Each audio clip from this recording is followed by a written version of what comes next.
Setiap kisah pasti diakhiri dengan bahagia ataupun sedih.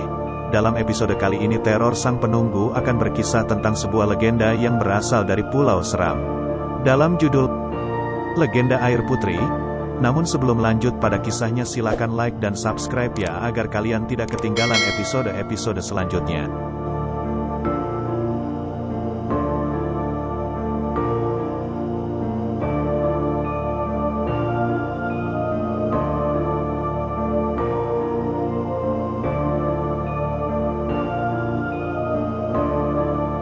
Alkisah pada zaman dahulu kala hiduplah seorang putri yang bernama Taina Luhu dari negeri Luhu di Pulau Seram. Ia adalah anak dari Raja Negeri Luhu yang begitu bijaksana, baik, dan berbudi pekerti luhur. Suatu ketika Belanda menguasai negeri Luhu dan seluruh keluarga raja tewas dibantai Belanda kecuali sang putri yang ditangkap namun berhasil melarikan diri.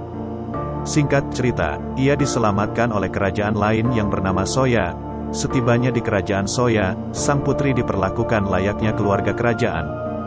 Namun, ternyata putri Taina Luhu hamil oleh para serdadu Belanda yang menangkapnya tempo hari. Ia merasa tidak enak merepotkan Raja Soya dan melarikan diri dari kerajaan Soya.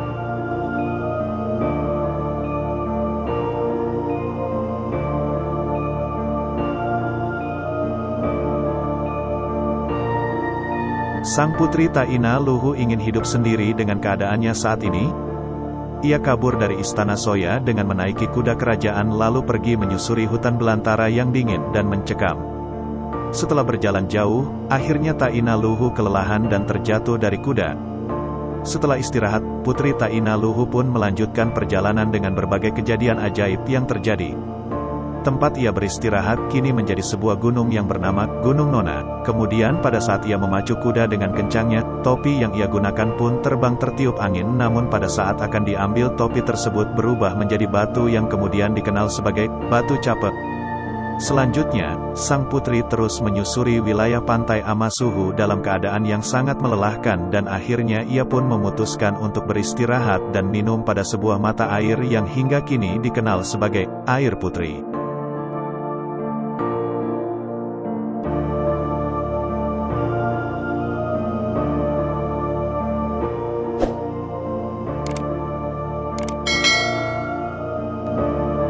Air Putri berada di Pulau Seram, tepatnya Seram bagian barat.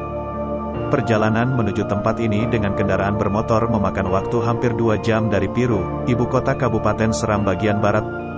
Objek wisata ini masih sangat alami, bahkan untuk mencapai tempat ini kita harus melalui jalan tanah yang kurang baik. Kira-kira 1,5 km dari jalan raya Trans Seram, kita harus menyusuri hutan dan menuju sebuah desa transmigran yang berpenduduk masyarakat suku Buton. Letak Air Putri berada di pinggir desa ini. Lama perjalanan dan kesulitan-kesulitan yang dilalui sekejap terbayarkan ketika sampai di Air Putri. Sesuai kisah legenda yang menyertainya, Air Putri adalah mata air yang berada tepat di pinggir pesisir pantai. Oleh karena itu, air tawar yang keluar dari mata air membentuk sebuah laguna dan bercampur dengan air laut yang asin dan hangat pada satu titik. Sementara itu kondisi geografis Air Putri sangatlah unik, sebuah laguna yang terletak menjorok ke daratan dan membentuk sebuah sungai yang berakhir di lautan nan luas. Pantai, laguna, sungai, air asin, air tawar dan pepohonan yang teduh menjadi satu di wilayah Air Putri ini.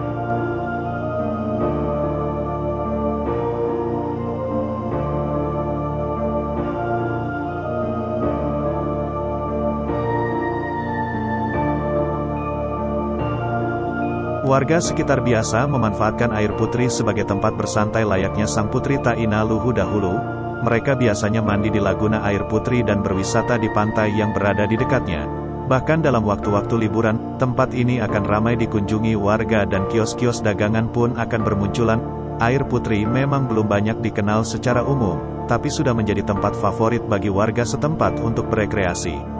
Kisah perjalanan sang putri Taina Luhu ini masih panjang dan setiap kejadian yang ia alami berikut tempatnya banyak menjadi nama tempat di Seram dan Ambon yang dikenal hingga kini.